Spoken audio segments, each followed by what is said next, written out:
Muchísimas gracias a todos por estar aquí presentes y muchísimas gracias a COP Andes por hacer esta invitación. Lo que voy a tratar de platicarles en estos momentos es un poco clarificar o detallar, más que clarificar, detallar un poco cómo se pueden llegar a construir algunos indicadores de vulnerabilidad, en particular para el sector agropecuario o agrícola. Entonces, vamos a pasar de hablar de los conceptos más generales que ya se plantearon en las presentaciones anteriores. Yo voy a hablar del concepto un poco más viejito de vulnerabilidad, donde también se incorporaba la parte de exposición. Entonces es un concepto un poco más viejito del que ya se mostró en la primera presentación, pero digamos que se construye estos indicadores se construyen a partir de indicadores de exposición que últimamente pues se podrían separar, ¿no? Y les voy a mostrar cómo hicimos una aplicación para el caso de un estado en particular en Brasil, que es Tocantins. No sé cómo se pronuncia en brasileño, en portugués, perdón, pero bueno, espero que no haya dicho algo muy raro. Entonces, empezamos con esto. Bueno, ya se ha platicado mucho sobre cuál es este concepto de vulnerabilidad, ¿no? Que estamos hablando de una predisposición a ser afectado de manera adversa, y por ello la vulnerabilidad como concepto comprende una serie de otros conceptos que incluyen la sensibilidad o susceptibilidad al daño y la falta de capacidad para enfrentar y adaptarse. Entonces, si por ejemplo estamos pensando en este concepto, cómo lo podemos aterrizar para el caso de la agricultura, en el contexto de un clima que está cambiando, podemos pensar a la exposición a altas temperaturas, qué tan sensibles son los rendimientos de algunos cultivos a estas temperaturas altas y qué capacidad van a tener los agricultores para adaptarse ante cambios en la exposición y la sensibilidad, ¿no? Disculpen que ahí tengo algunos errores ortográficos, pero tuve que hacer la traducción del inglés al español. Entonces, vamos a pensar que es una función de tres componentes principales, de acuerdo a la definición de Luers. Y por favor, Flavia, me avisas cuando esté corto de tiempo. Una es la exposición, que es ya de manera más aterrizada, digámoslo así, es una probabilidad, ¿no? Una probabilidad de que un cierto estresor sobrepase o esté por debajo de un cierto límite, a partir del cual el sistema que estamos nosotros evaluando es muy probable que resulte afectado de manera adversa y quizá, digamos, irreversible, ¿no? Supongamos, por ejemplo, en este ejemplo que estamos poniendo aquí, la temperatura resulta que es mayor que 39 grados centígrados en promedio, ¿no? Eso puede acarrear daños irreversibles en muchos cultivos, o temperaturas por debajo de 0 grados centígrados que básicamente congelan los cultivos.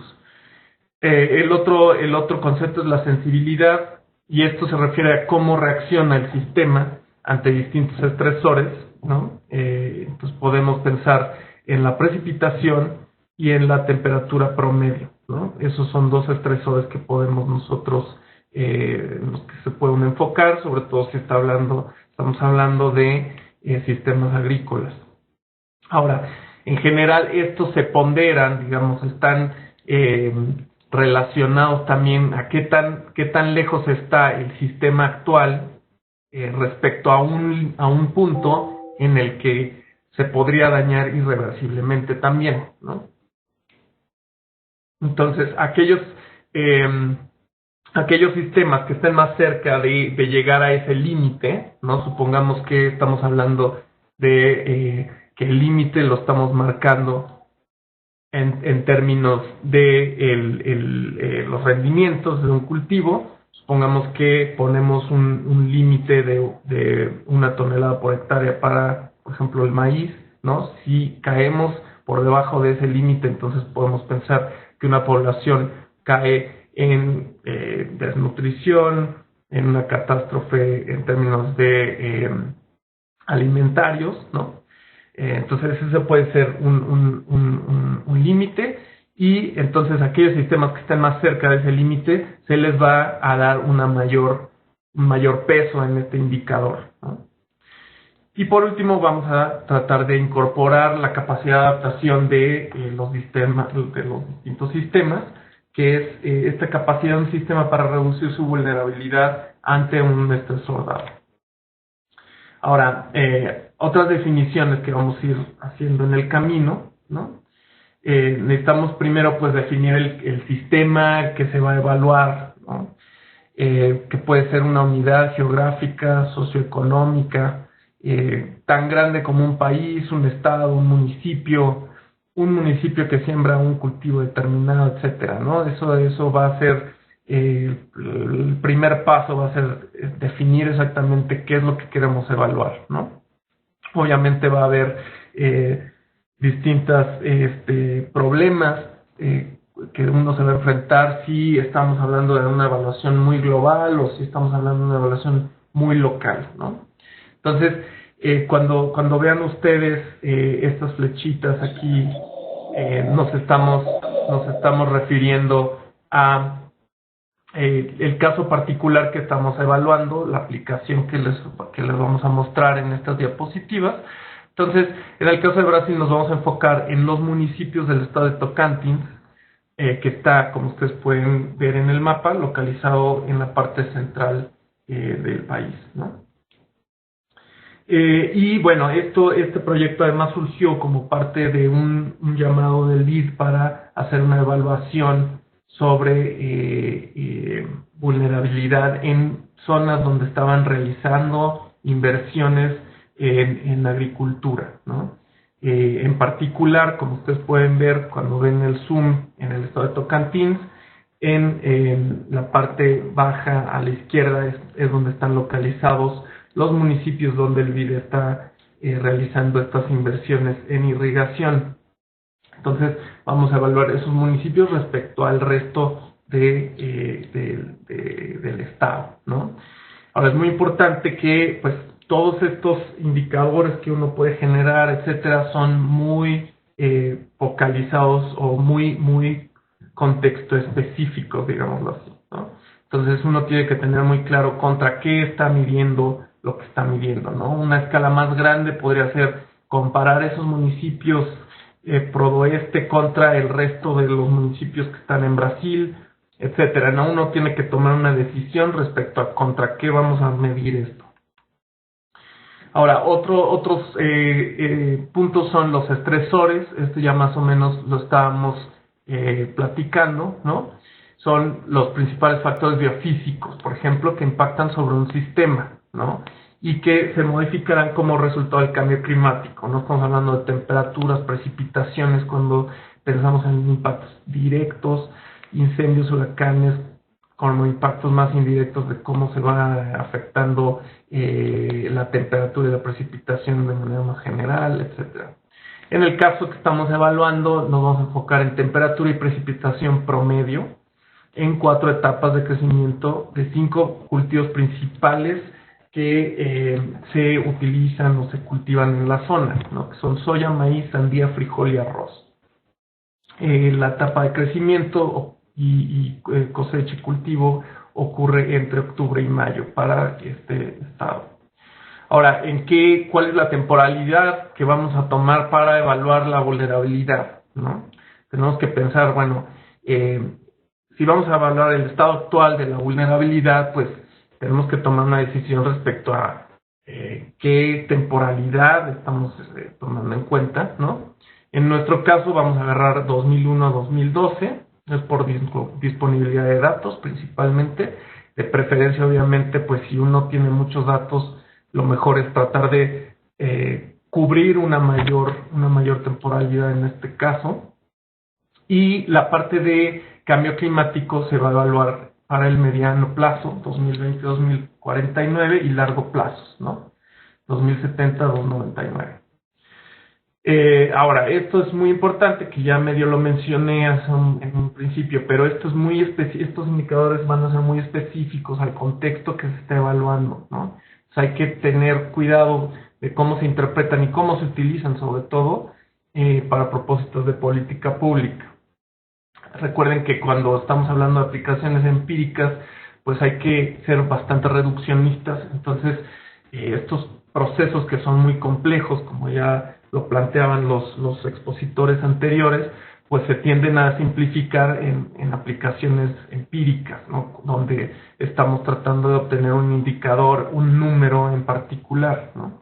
Entonces hay que tomar en cuenta que se está simplificando. Y bueno, siempre es importante también calibrar modelos y modificar las aplicaciones con pues las poblaciones que están involucradas o las agencias que están involucradas. Ahora, exposición, ¿no? ¿Cómo vamos a medir esto? Bueno, necesitamos una medida de qué tan probable es para un sistema dado ser afectado negativamente por la realización de un estresor que sobrepasa un cierto límite, ¿no? Entonces, ¿qué hacemos en nuestro caso? Bueno, vamos a agarrar el número de veces que la temperatura y la precipitación observadas históricamente, esto es 2001-2012, durante cada etapa del ciclo de crecimiento que ya mencionamos, sobrepasó o no alcanzó, sobrepasó para el caso de temperatura, para el caso de precipitación en general se toma en cuenta cuando no alcanzó un cierto rango que es apropiado para el desarrollo de las plantas que estamos, de los cultivos que estamos evaluando, ¿no? Y ahí es importante también definir un límite, ¿no? ¿Cuál va a ser el límite que vamos a establecer para la temperatura de precipitación? Aquí abajo pueden ver una tabla. Disculpen que está en inglés también, pero no tuve tiempo suficiente para traducirla, pero básicamente en cada fila van a ver los cultivos. Empezamos con soya, maíz, arroz, sandía y frijoles. Esto es, la primera columna nos dice el número de días que dura el ciclo de crecimiento de cada planta para esta zona, etcétera.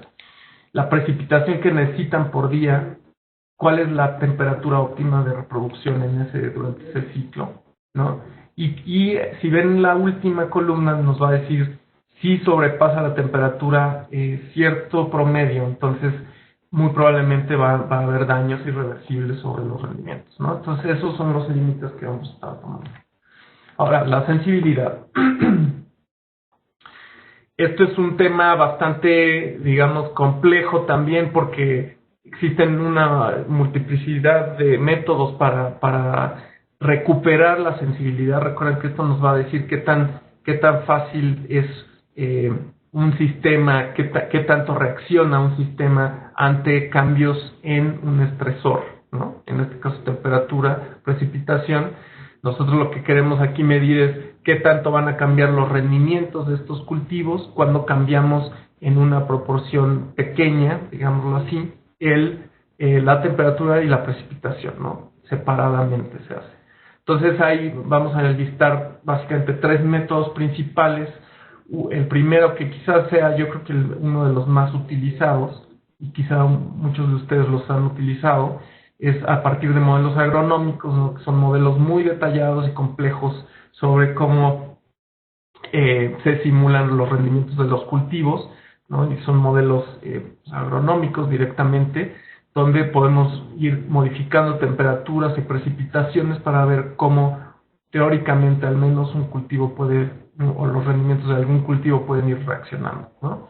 Tenemos aquí algunos ejemplos. Métodos hedónicos. Esos serían los segundos métodos. Se propusieron por Mendelssohn hasta en el 94 en un artículo pues muy famoso en Economía, donde trata de medir el impacto de cambio climático sobre la agricultura en Estados Unidos. Y básicamente lo que va a decir Mendelssohn va a relacionar estos estresores, que van básicamente precipitación y temperatura, con los valores de la tierra agrícola, ¿sí? ¿Esto por qué? Porque de acuerdo con la ciertas teorías económicas, sabemos que el valor de la tierra lo que nos está dando en realidad es todo el valor presente de los posibles valores de uso que tiene ese pedazo de tierra en el futuro, ¿no? Entonces, en ese sentido también está tomando en cuenta la posible reconversión de la tierra agrícola, ¿no? Entonces, es una medida, pues digamos, bastante sugestiva, ¿no? Y que se puede utilizar. Por último, vamos a pensar en utilizar métodos de panel o estadísticos, que también se trata de relacionar estadísticamente cómo los rendimientos se relacionan con las variables climáticas, ¿no? Y podemos hacer modelos muy complejos, como lo hacen estos dos autores que estoy listando aquí, o simplemente ver en promedio la precipitación y la temperatura, cómo van afectando los rendimientos históricamente, ¿no? También aquí lo deseable es tratar de construir bases de datos lo más largas posibles, ¿no? Ahora, para nuestro caso, vamos a utilizar los rendimientos de los 5 cultivos que ya les mencioné, que se observaron en 139 municipios de Tocantins para el periodo 2001-2012.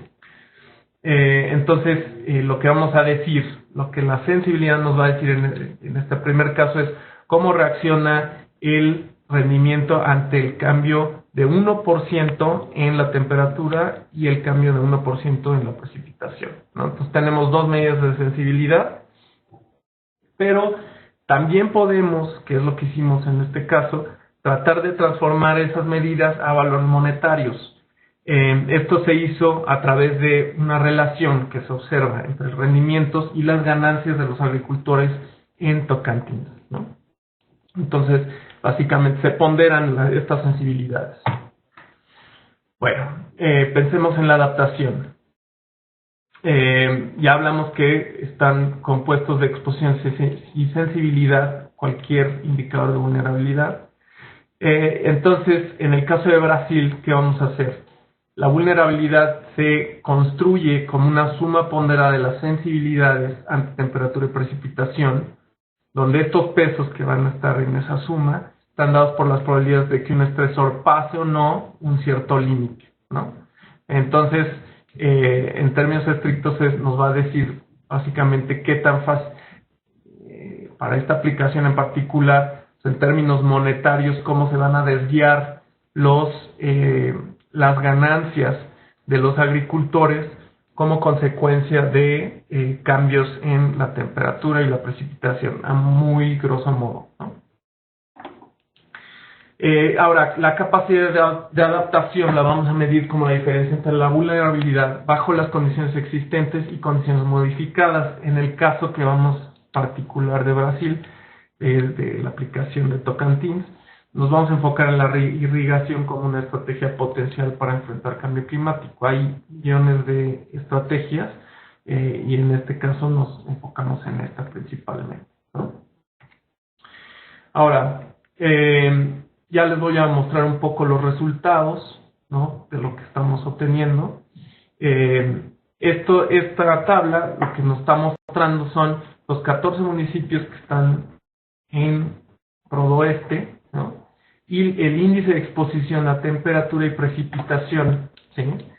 Esto es tal cual, lo pueden interpretar como una probabilidad de que la precipitación no llegue a cierto umbral o que la temperatura sobrepase un cierto umbral, ¿no?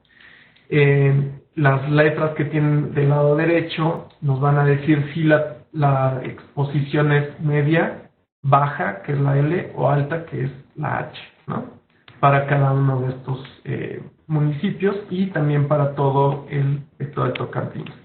Entonces, lo que encontramos primero es que la exposición a temperatura es media y a precipitación es alta en los municipios Prodoeste. Obviamente todo esto es relativo al resto de Tocantins, ¿no?, como pueden ver en estos números. Ahora, la sensibilidad se obtiene primero para cada cultivo y luego se hace un promedio ponderado para todos estos cultivos y se obtiene al final una sensibilidad agregada para cada uno de los municipios que estamos interesados, ¿no? Recuerden que también una forma de interpretar estos índices es como cómo va a reaccionar la por ejemplo, en el caso de precipitación, que es el primer panel que tenemos aquí, cómo reacciona la precipitación, qué tanto va a cambiar en porcentaje el rendimiento de estos cultivos si aumentamos o cambiamos en 1% la precipitación que estamos observando, ¿no? Esto es lo que tenemos acá. Observen que los números para temperatura son más grandes, es decir, la sensibilidad ante la temperatura es mayor. Obviamente, un cambio porcentual en la temperatura pues es un poco menos, fácil que ocurra, ¿no? Respecto a uno de precipitación. Y bueno, lo que observamos es que ambas sensibilidades se parecen, ¿no? Tanto para Prodo Este como para el resto del estado de Tocantins, ¿no? Ahora, estamos mostrando aquí dos mapas. Uno, el de la izquierda, muestra ya el indicador de vulnerabilidad a la precipitación, y el de la derecha la vulnerabilidad a la temperatura, ¿no? Entonces, lo que podemos ver aquí es que para las zonas donde se están haciendo estas inversiones, ¿sí?, tenemos de baja a media vulnerabilidad, tanto para precipitación como temperatura. Sí, como notan, los municipios más complicados, digamos, en términos de vulnerabilidad, son los que están localizados en medio, ¿no?, a la mitad. Entonces, un poco el mensaje aquí es que donde se están realizando estas inversiones no necesariamente son los peores municipios o los más vulnerables, ¿no? Aquí lo que hicimos fue decir, bueno, esa era la vulnerabilidad actual observada. Ahora, ¿qué pasa con cambio climático? Entonces, se modifican todas se recalculan, digamos, esos indicadores para los escenarios de cambio climático. Estos son los escenarios más viejitos de cambio climático y van básicamente del menos extremo al más extremo, y en el mediano plazo y el largo plazo. El mensaje principal es que, bueno, todos los indicadores van a aumentar, digamos, se va a volver más vulnerable todos los municipios como resultado del cambio climático, y esto empeora, digamos, en el largo plazo y con escenarios más extremos, ¿no?, tanto para temperatura como para precipitación. Ahora, ¿cómo hicimos la parte de irrigación? Pues fue básicamente hacer una simulación para aquellos municipios que tienen baja irrigación, decir, bueno, ¿qué pasaría si estos municipios de baja irrigación tuvieran la sensibilidad que tienen los que tienen alta irrigación, ¿no? Entonces se imputan esos valores de sensibilidad y se simula qué pasaría con los escenarios de cambio climático, ¿no? Entonces, básicamente aquí lo que van a ver es la diferencia entre las vulnerabilidades de las condiciones existentes y bajo condiciones modificadas. Los números negativos quiere decir que reducen la vulnerabilidad. Entonces, básicamente aquí el mensaje es que resulta ser un poco más efectivo para los efectos de la temperatura y además más efectivos en el largo plazo y ante escenarios más extremos, ¿no? Hay varias simplificaciones aquí que no se están tomando en cuenta, como por ejemplo la reducción en la captación de agua como resultado de escenarios de cambio climático, etcétera, que no están considerados en este punto, ¿no? Entonces es necesario hacer esa aclaración. Bueno, nada más para concluir. Lo primero es que, bueno, es necesario ser sistemáticos a la hora de estructurar una evaluación de vulnerabilidad, realmente pensar en qué sistemas se están evaluando, contra qué se van a evaluar, etcétera, ¿no? Hay que tener cautela con estos indicadores porque pues hay ciertas limitaciones que se requieren para las aplicaciones, son muy definidos en términos del contexto en donde se están obteniendo, ¿no? Y hay que tratar de calibrarlos lo más posible para que tengamos algo más informativo. Bueno, eso sería todo y pues muchas gracias por haber presenciado el seminario.